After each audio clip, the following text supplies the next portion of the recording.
Bismillahirrahmanirrahim. Assalamualaikum warahmatullahi wabarakatuh. Alhamdulillahirabbil alamin wassalatu wassalamu ala sayyidil mursalin wa ala alihi wa sahbihi ajmain.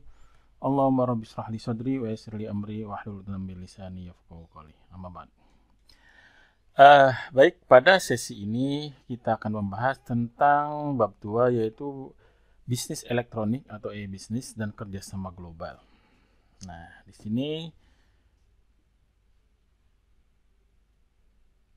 suatu organisasi bisnis agar dapat beroperasi, maka harus melakukan berbagai hal yang berbeda terkait informasi mengenai pemasok, pelanggan, pegawai, faktur, pembayaran, serta tentu saja produk dan layanan mereka. Sistem organisasi tersebut harus mengatur aktivitas kerja yang menggunakan informasi agar dapat beroperasi secara efisien, membuat keputusan yang baik, dan meningkatkan pelaksanaan proses bisnis mereka.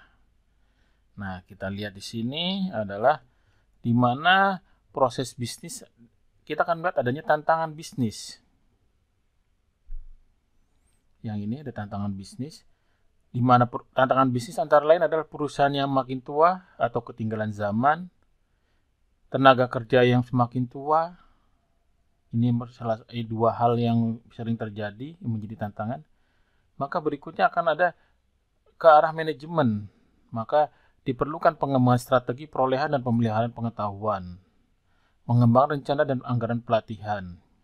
Berikutnya organisasi, mengubah proses pembelajaran, mengubah budaya organisasi, menyebarluaskan penerapan SharePoint Server 2010. Ini untuk teknologinya. Dan sekarang sudah masuk ke 2020. Nah, ketiga hal ini, manajemen organisasi teknologi akan mengarah ke sistem informasi, yakni menyediakan cara baru dalam memperoleh, menginovasikan, dan mengkolaborasikan pengetahuan. Dan hasilnya adalah solusi bisnis, yakni meningkatkan kualitas pelayanan dan menekan biaya. Proses bisnis tersebut mengacu bagaimana cara pekerjaan dapat diorganisasikan, dikoordinasikan, dan difokuskan untuk menghasilkan suatu produk atau jasa yang berharga. Proses bisnis adalah kumpulan kegiatan yang dibutuhkan untuk menghasilkan suatu produk atau jasa. Kegiatan ini didukung oleh aliran material, informasi, dan pengetahuan dari berbagai pihak yang terlihat dalam proses bisnis. Proses bisnis juga mengacu pada cara yang unik di mana organisasi mengordinasikan pekerjaan, informasi, dan pengetahuan, serta cara-cara yang dipilih oleh manajemen dalam mengordinasikan pekerjaan. Secara garis besar, kinerja sebuah perusahaan bisnis bergantung pada beberapa baik proses bisnis yang dirancang dan dikoordinasikan. Proses bisnis sebuah perusahaan dapat menjadi sumber kekuatan kompetitif jika mereka memungkinkan perusahaan ini berinovasi atau beroperasi lebih baik dari para pesaingnya. Nah, proses bisnis juga dapat menjadi beban jika mereka didasarkan pada cara kerja yang ketinggalan zaman atau tidak sesuai atau tidak up to date, atau yang tidak sesuai dengan kebutuhan yang menghambat efisiensi dan respon organisasi. Setiap bisnis dapat dilihat sebagai kumpulan proses bisnis. Beberapa di antaranya merupakan bagian dari proses yang memiliki cakupan yang lebih besar. Misalnya, menggunakan mentor, pendidik, menggunakan Wikipedia, menggunakan blog, atau menggunakan video adalah bagian dari proses manajemen pengetahuan secara keseluruhan.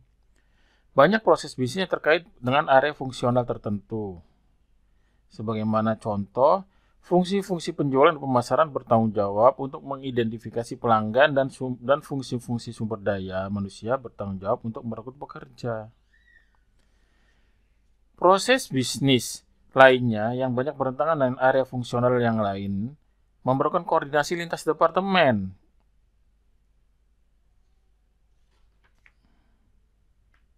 Nah, kita akan lihat proses bisnis yang melibatkan berbagai lintas departemen. Kita lihat di sini. Di sini. Di mana proses penyelesaiannya ada departemen penjualan, akuntansi, manufaktur. Nah, manufaktur dan produksi menyediakan produk dan mengirimkan produk. Akuntansi memeriksa persyaratan kredit, menyetujui kredit dan mencetak tagihan, dan penjualan menghasilkan pesanan, menyerahkan pesanan. Nah, di sini ini harus antar departemen harus saling terorganisasi, di mana penjualan menghasilkan pesanan, kemudian diteruskan menjadi menyerahkan pesanan, akan selanjutnya diserahkan pada bagian akuntansi untuk memeriksa persyaratan kredit, menyetujui kredit, dan mencetak tagihan. Ketika menyetujui kredit, maka akan menyerahkan ke manufaktur dan produksi untuk menyediakan produk dan mengirim produk.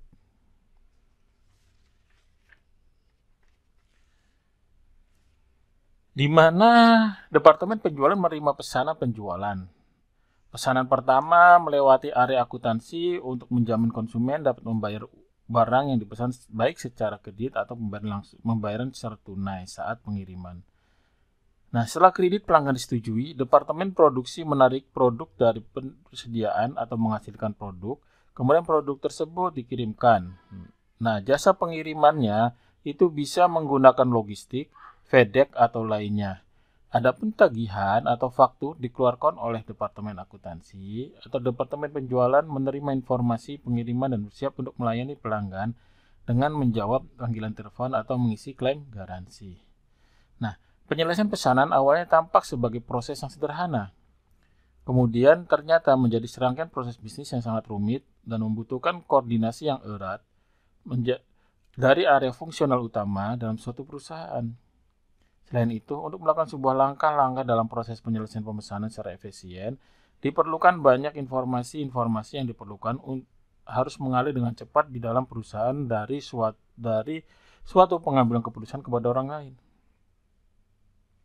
Ataupun dengan mitra bisnis seperti perusahaan pengiriman, para pelanggan, dan ini tentu harus memerlukan sebuah teknologi informasi. Nah, di sini kita akan masuk contoh-contoh fungsional proses bisnis. Nih. Contoh-contoh fungsional proses bisnis. Pertama, area fungsional.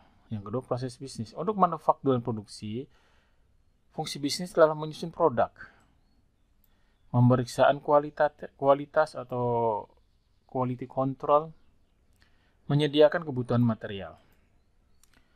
Untuk proses bisnis penjualan dan pemasaran, yang pertama adalah mengidentifikasikan pelanggan, memperkenalkan produk kepada konsumen, dan menjual produk.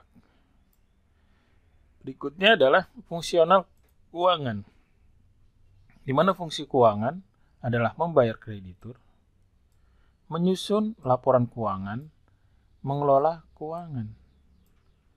Nah, di sini akan muncul berbagai aplikasi-aplikasi yang sifatnya implementasi untuk pengelolaan keuangan dan akuntansi. Nanti kita akan jelaskan pada sesi berikutnya. Berikutnya adalah sumber daya manusia, yakni merekrut karyawan, bisa menggunakan internal atau pihak ketiga, mengevaluasi hasil pekerjaan karyawan, ini akan berkaitan dengan pembayaran, melibatkan karyawan dalam rencana yang menguntungkan.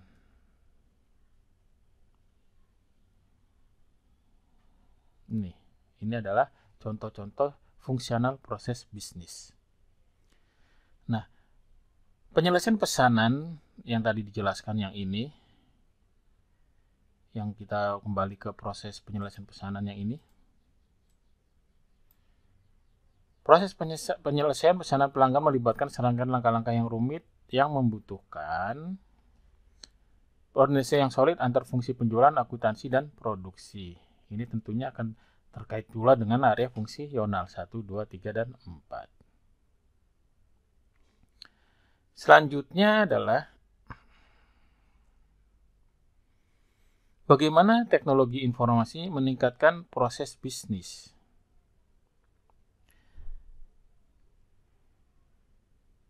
Sistem informasi atau mengotomatiskan banyak langkah dalam proses bisnis yang sebelumnya dilakukan secara manual, seperti memeriksa kredit klien, mencetak tagihan, dan mengirim pesanan. Namun sekarang teknologi informasi dapat melakukan lebih banyak lagi.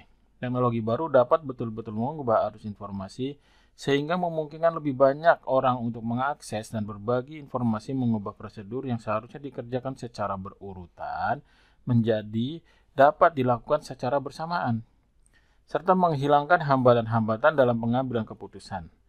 Teknologi informasi yang baru seringkali mengubah cara organisasi bisnis dalam bekerja dan mendukung model bisnis yang baru secara menyeluruh.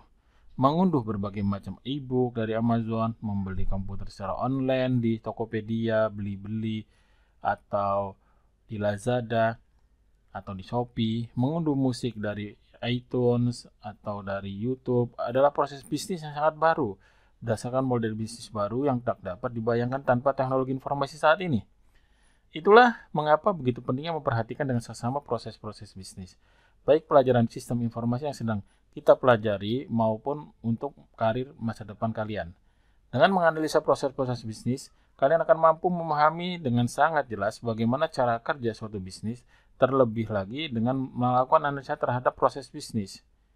Kalian akan mulai mampu memahami cara mengubah bisnis dengan cara meningkatkan efisiensi dan efektivitas pada proses bisnisnya. Berikutnya untuk latihan, silakan kalian jawab pertanyaan berikut. Yang pertama, apa yang dimaksud dengan proses bisnis? Yang kedua, apa hubungannya dengan sistem informasi? Dan yang ketiga, definisikan tentang proses bisnis dan jelaskan peranannya. Baik, demikian sesi yang untuk 2.1, yakni sesi proses bisnis dan sistem informasi. Kurang lebih mohon maaf. Akhirul kalam, wabillahi taufiq hidayah. Assalamualaikum warahmatullahi wabarakatuh.